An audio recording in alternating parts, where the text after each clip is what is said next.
Welcome back. I'm Connie Sokol, your host of Call to Create. And today we are so delighted to have with us the one, the only Hilary Weeks. Thanks so much for being with us today. It's my pleasure. Thanks for having me.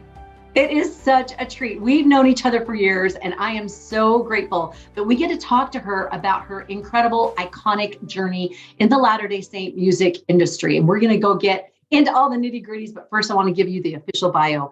Hilary Weeks is an award-winning singer and songwriter, including the Pearl Awards Inspirational Album of the Year, Female Vocalist of the Year, and Songwriter of the Year. She has also authored books with Deseret Book, including Believe and Bedtime and Nap Time, and she has recently released her new book, Discovering Purpose. In 2011, she became the first Latter-day Saint artist to break into the top 10 on the current contemporary Christian albums Billboard with her album, Every Step. She and her husband, Tim, have 4 daughters, and they live just up the street from me. And you would think that we'd see each other all the time, but you know exactly how that works. We're going to jump right in because I want to get to the beginning of this journey. Can you tell us, is this something you loved as a child? You were 3 and you crawled over to the piano and you loved it and you saw yourself doing this? Or did you sort of fall into this? How did this all sort of come about? I loved music from the get-go. I remember loving singing when I was just little. I started piano lessons when I was 8 years old, wrote my first song when I was 14 years old. And by then I was hooked. I loved songwriting, not with the aspiration of ever publishing or producing CDs, just simply because I loved writing songs. Oh, so fun. And it sounds like, I know I had read that you said when you hear women's challenges or stories that you love to hear the story and then imagine yourself in it and then write the thoughts and feelings that come from that. So did that start earlier on, or were you just sort of dabbling in, hey, I'm going to throw this out there and see what happens? Well, I don't think that I could write every song based on just my experiences. That would be so limiting. So I love it when people share what they've experienced and what they've gone through with me. And then when I sit down to write a song, if I don't have personal experience with a certain situation or feeling, then I can put myself in their shoes. And I feel like I have a really good imagination where I like to explore what it would feel like to go through something like that. And that's when the song can take wings and take flight, because I'm trying to understand what it would feel like. And so then that's how I express the song. Oh, so beautiful. And how was the response to when you started writing songs? You know, at 14, somebody brings a song like, hey, look what I did. It's like, oh, that's nice. What was the response that you got to when you started doing some of this?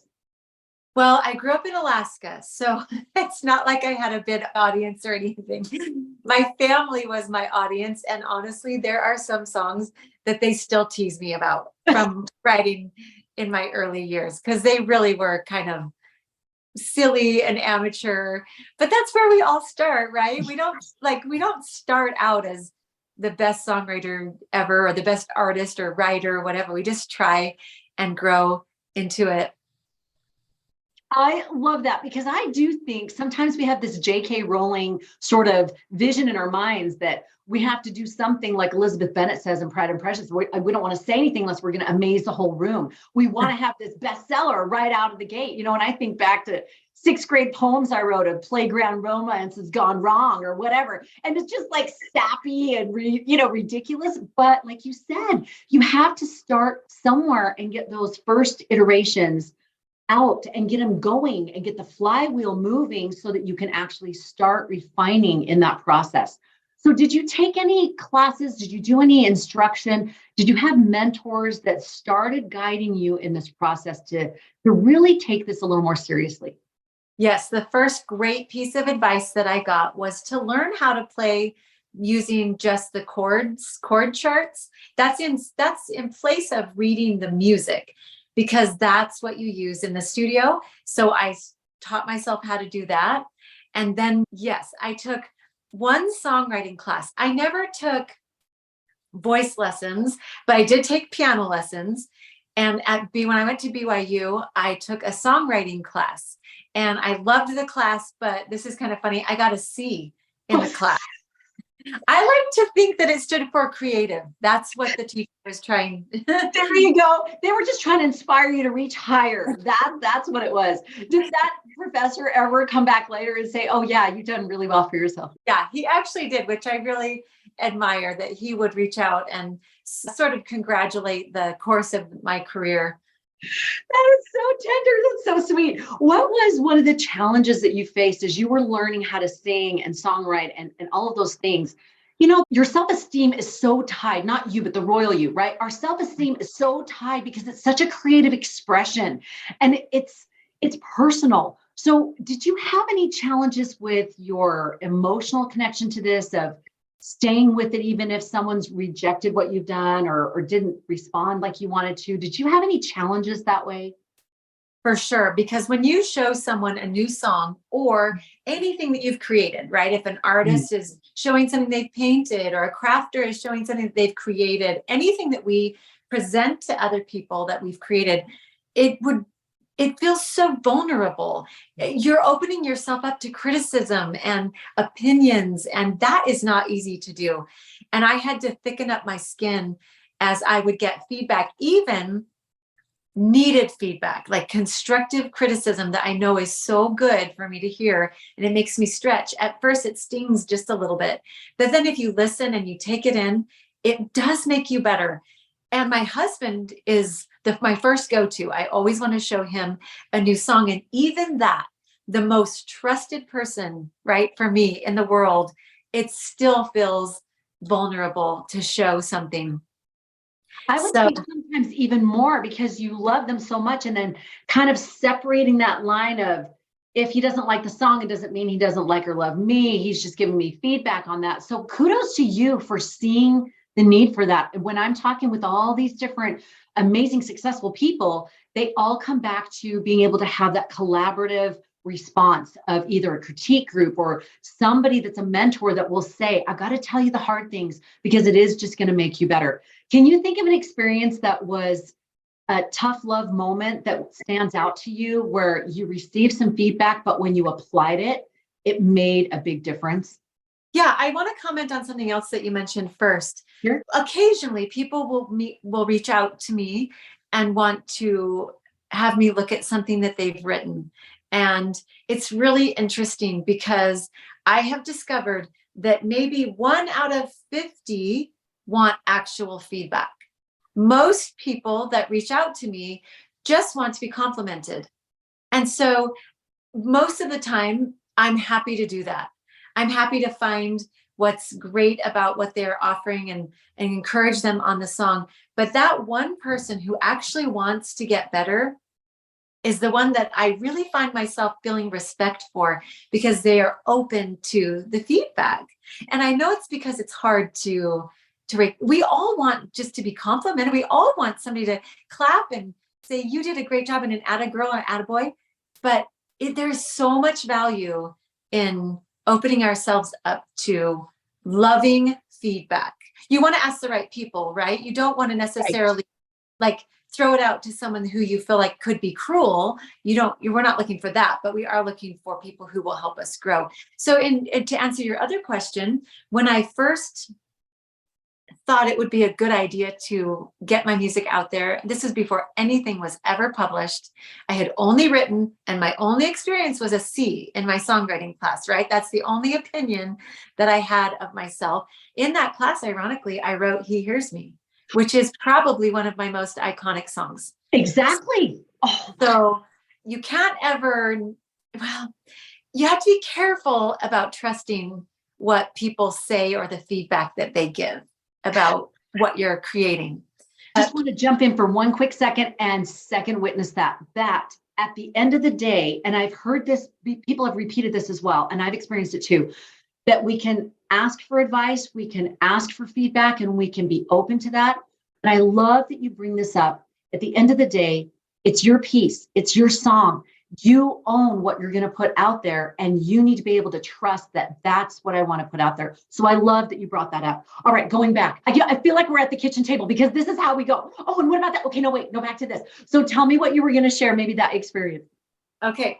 And then I want to come out back to something else that you said at our kitchen table. So when I was first getting started, I decided to take He Hears Me. I had made a recording of it, and I sent it out to a few publishers in Utah, which a few was basically all of them at the time. There just weren't very many. There still aren't very many, but I sent it out to everyone, and everyone said no. And one person said that I would never make it in this industry.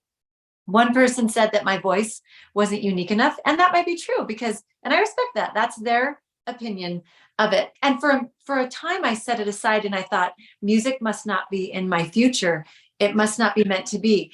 And I was fine with that because I tend to be fairly easygoing, quite spontaneous. And so I was happy to explore other things that interested me. But then the opportunity came for me to publish He Hears Me. And that opened the door. Honestly, it was like a window to everything else. And I learned that it doesn't matter who says no when God says yes.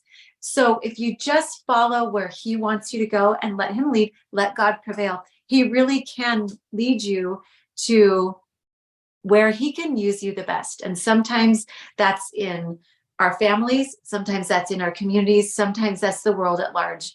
And we just need to trust where He wants to take us. And another thought that came to mind when you were mentioning a few comments before was we need to create our own definition of success. It can't always be dependent on numbers, sales, likes, followers. It can. I mean, those can be parameters, but those could be dangerous parameters. And we need to be careful about not defining success based on other people's actions and what we hope they might do in regards to what we've created. And it's very important to create that definition of success according to us and what it looks like, because then we can achieve it so much easier. Oh, that is so true. And there's such pressure nowadays for these measurements to drive what we do or don't do. And yet in the end, we know that a lot of those parameters are not lasting because then algorithms will change or other things will change. And then all of that just goes out the window and another thing is started. So I love that you encourage them to bring it back to that soul connectedness with Heavenly Father and say, what is it? Where do you need me? Here am I, send me. That's where you're going to find the most fulfillment. And I want to touch on something when you talked about just a few publishers. So take us back. You've been in the business for 30 years. You're amazing. You must have started when you were 5 because you look amazing. So take us back to what was the music industry like when you first entered it? And what is it like now? Is there any major difference in what you've seen and experienced? It's night and day. And if that is not actually, for me, a good thing, or maybe even I could say for other musicians. So when I first started out, I narrowly missed 8 tracks. my first album came out on cassette and CD. Then we moved to CDs, and now we've moved to streaming. Streaming is so great. I love it. I listen to music all the time that I stream for free, that I don't pay for. And so as a consumer, I love it. But as a musician, it's really tough because you don't make money anymore. And it's very difficult to monetize your music. So in the past, you could create a CD, then you sell the CDs, and now no one buys CDs. We don't have even a CD player in your car, in your laptop anymore. It's a thing of the past. And so when you stream music, the funds coming back in are super, super minimal. Let me give you an example. I'll just get real with you here. My music is on all sorts of streaming channels. I'll take Pandora, for instance. A few years ago, we got the statement for my music on Pandora. It had streamed 800,000 times in a quarter, and my check was $79. So it just doesn't balance out anymore. So creating music, if you create a CD, you stream it, people consume it without paying, and then where you make your money is touring and concert and merchandise, which is great on the one hand. That's why I said for me at the get-go, I'm 53, I'm winding down in my career. So I'm not going to go tour. Nobody wants to see me on stage anywhere. So, well, it's kind of probably how I feel about myself. But so it's difficult to monetize music. It still costs the same to produce music. And lest that sound like whining or complaining, that's not necessarily how I intend it. It's more just, that's how the music industry has changed. So I have pivoted, I have tried other things, and it's been great and it's been really good. But I'm grateful for where my life is now. And I truly feel like I was placed on earth at the right time for my personality and for what would work for me producing music. I love your candor and the realities for musicians out there listening of how to work with the situation. I remember before COVID, I think you had a tour planned, and then with COVID, it hit. These are things that are out of the blue. And I look at how you have pivoted. You've tried other things. So I love the point that you make that it's going to shift and we have got to shift with it or find our new place, and that you feel the shifting of you and where you're at. And you can see where, where I'm at in my life right now, this works for me to do it this way. And for those coming up on the new, being able to say, make friends with this, find your way through this. Right. Let's go back to starting out. You're starting to do these songs and things, and then you start with Time Out for Women, which you did for 15 years, which I cannot even imagine, because that is amazing balancing. And we'll get to that balance question later. But what happened with the Time Out for Women? Did you just fall into it? And did you feel like this is how I'm going to best reach, kind of bouncing off of that touring and concerts, starting out with that Time Out for Women? What was that experience like for you in that learning curve? It was such a good idea from Deseret Book. I love that they took these women's conferences that we kind of do at BYU that aren't accessible to everyone and brought it to them all over the United States. And I love that they included music. And I'm super grateful that they let me come along and share music on those tours. So over the 15 years, I did probably 110 Time Out for Women. So when you add that up, and we were gone the whole weekend, that is 2 years worth of weekends that I was away from the family.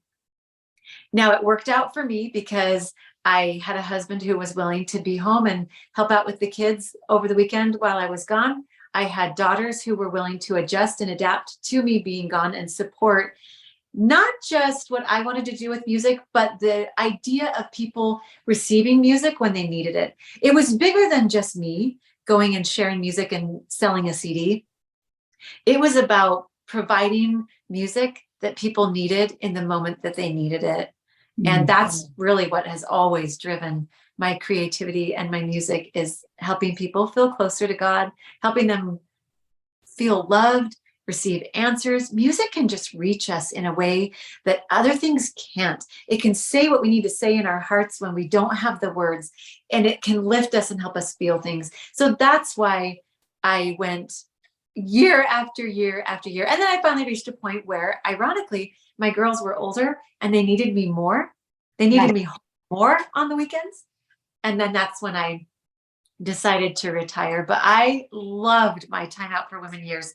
They shaped my music career, and I loved connecting with women that way. Oh, that's so fantastic. And it's so true. When they get older, they're coming home from dates and you've got the talk till 1 a.m. and the downloads and oh my gosh, there's so much as they get older. So I love that you responded to that. And I've seen you at Time Out for Women, and your natural ability to be able to convey through story and experiences is such a natural gift. And then you pair that with that music. You're right. It's so healing. It's so connecting. It's so enlivening. I love that. Take us where you transitioned from that. That was a piece of, we talked about that identity piece. That was a piece of your identity. That was a way, a format, a process, a protocol. This was what you were doing for 15 years. Tell us how you made that transition to make that a transition that was embraceable and that you enjoyed and loved. There's so many things that I love about life. So my life wasn't singly focused on just the music. Also, I mean, my main focus was family, but even in addition to that, there were things that I loved. I love hiking, exercising, walking. I've learned new things like macrame. I know it's from the 70s, but believe me, they've updated it. There's cool stuff out there.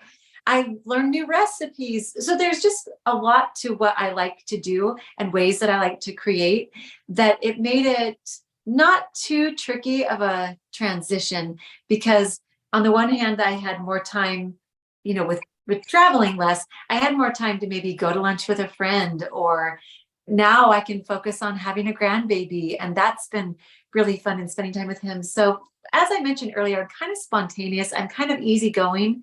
So the transition seemed to work. But I have talked to many women over the years, when I was in my 20s, my 30s, my 40s, now in my 50s. We transition all throughout life. We have different situations, different amounts of time to spend on things. And as I've talked with women, one of the questions that comes up is, how do we find our purpose? How do we know what to do when we have extra things, extra time opening up? And that's why, as you mentioned, I wrote the book Discovering Purpose that I just published a few months ago, because some of us know what our purpose is. Some of us for many of us, our purpose is determined by life circumstances, work, family, responsibilities, community. And then sometimes a window opens up where we get to choose what we want to do. And sometimes it's hard to figure that out. So that's what this newest creative effort is about for me, is helping women find their purpose for that particular season of life.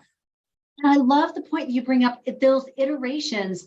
These are all part and parcel of us as a woman. I hear this question a lot that I get is, okay, what's my purpose? And there's not just one singular purpose. There's a driver that I see that is familiar and it's consistent, generally speaking, but there's these iterations that are all part and parcel of this becoming. And I think that's so important for us to embrace, not just lament, but embrace and say, wow, what do I get to experience in this phase, or what I'm doing now? I know that a lot of times women do struggle with this feeling of less than or imposter syndrome, even if they want to do something. So let's talk about that for a minute, because I don't think people know that you struggled for a while, and I don't know if it's still with you, of performing, of anxiety or nervousness before you were perform. Take us through that. How much did that impact, and did you find things that helped you? It really impacted. I would look at other performers and think, why can't I just not be afraid of getting up on the stage? I would be jealous that they would crave it and love it. And it took all I had to get up there and to share the music. I would get so nervous. The thing that helped me the most was relying on Heavenly Father and letting that fear turn me to Him to get His help. And then about a year and a half ago, I read a book by Chris Crone. He has a book called Limitless, and he walks people through breakthroughs where whatever they are limited by, in my case, it was fear that was crippling, walks through a process of overcoming that. So since I know him, he's in my ward, he was willing to get together with me. He said, be prepared to overcome this in an hour. And I was like, I believe that. I believe that can happen. When you get the right people, the right skills involved, and you involve Heavenly Father, that can happen. And that's exactly what did happen. So he walked me through this process. And then since I have read his book, so this is something that's available to anyone who wants to go read his book or listen to it on Audible. And then now I know how to walk myself through processes, things that are limiting me. Most recently, feeling like, okay, I'm 53. Do I still matter? Does what I offer matter? Do I have a relevant voice? Should I just maybe quit and not do anything anymore? And then I walked myself through that process, and you come out on the other side with the correct story, the correct narration, and you start telling that to yourself, and it changes your thought processes. So for me, depending on Heavenly Father and actually having a new skill set to get through when I'm just not telling myself the truth, how to get through it. Love that. How did you deal with that for all those years? Getting on stage, that blows my mind. Did you have a little routine you went through, or was there a moment that you can go back to and say, that's how I knew I could get through this? How did you do that? I clung on with my nails, Connie. I just wish I had known what I know now way back then. And what happened was one of my very first performances, which was for Janice Cat Perry. I sang one of her songs at a big gathering, and I was nervous about it. And then I started telling myself, I get nervous when I perform. And I told myself that story, and it got worse and worse. I get scared. I'm fearful of getting on stage. And I let the story tell that. I let myself tell that story over and over again. And that's the course that was set in my mind. And then when I changed it with Chris, it took some time to tell myself the new story. And now I believe it. So we went on a cruise in January, just a couple months ago, where I was performing. Normally, the cruise would have been ruined for me.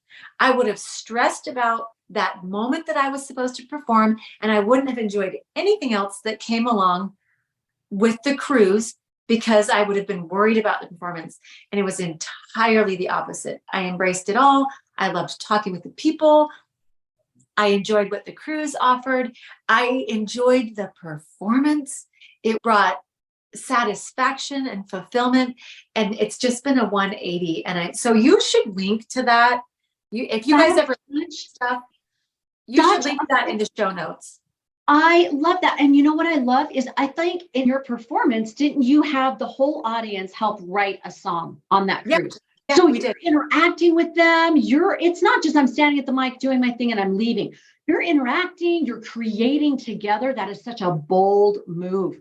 And the fact that you enjoyed the process and had such a great time with the whole experience, what a turnaround. I love that you shared that, because people listening we all have our quirks and we all have our things, our obstacles that stop us from moving forward. The fact that you faced that down 110 times plus, and every single time still went out there, what fortitude. That is incredible, to be able to just keep taking that step and the next step and the next step. I love it. Now, I want to talk for just a second about the balance piece. Were there some routines that you did for yourself, or some things that helped you ground down so that you could switch the gears, is what I call it, when you're switching these gears between mom and then where you're going out for the weekend and you're sharing with people. And that's a lot of energy that you're putting out, because you're connecting with people, you're responding to them and sharing your all with them. Were there any routines or things that you did over those years that helped you be able to stay in that space of being able to not get too drained or too out of orbit? Anything that comes to mind? Absolutely. And these are things that I've done my whole life, things that have mattered to me. And so they relate to not just the music, but also in my family life, and kind of just making for a happy Hilary life. I need these certain things to keep me happy. Personal time. I really need time alone. I love being alone. And so I can achieve that on a walk, on a hike, in my study. I found that my personal study time changes according to what ages my kids were. Sometimes I was able to do it in the morning, first thing, get up before everybody else. Sometimes it's at night or during the day.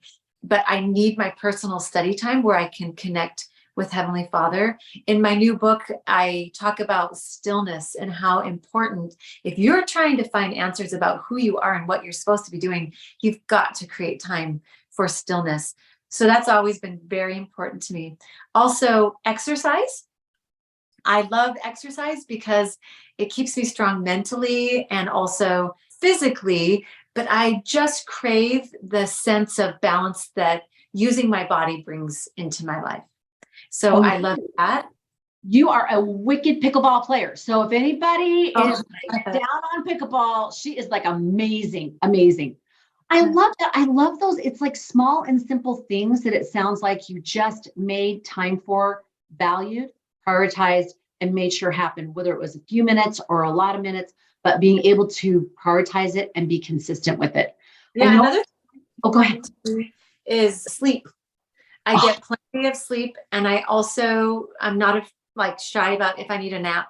I think sometimes we feel guilty, but for me, that's not for everybody because there's people I know that are not nappers, but napping.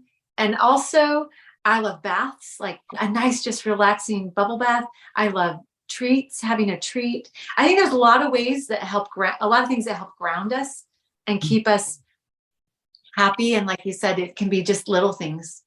Yes, and just making time for them and just adds that little something to the day that keeps us going and energized. I love it. I know our time is kind of coming to a close. I would love to see if there was a time the response that we get from people is, what do I do when I've hit my low, when I'm despairing or I'm like, I want to stop, I want to give up. I'm just tired of all of this roller coaster ride. Was there a time for you when you felt that, where you were like, I just don't know if I want to keep doing this? And what did you do with that? Yeah, there was a time and it lasted for about 3 years. And I just kept doing all those things that I mentioned before.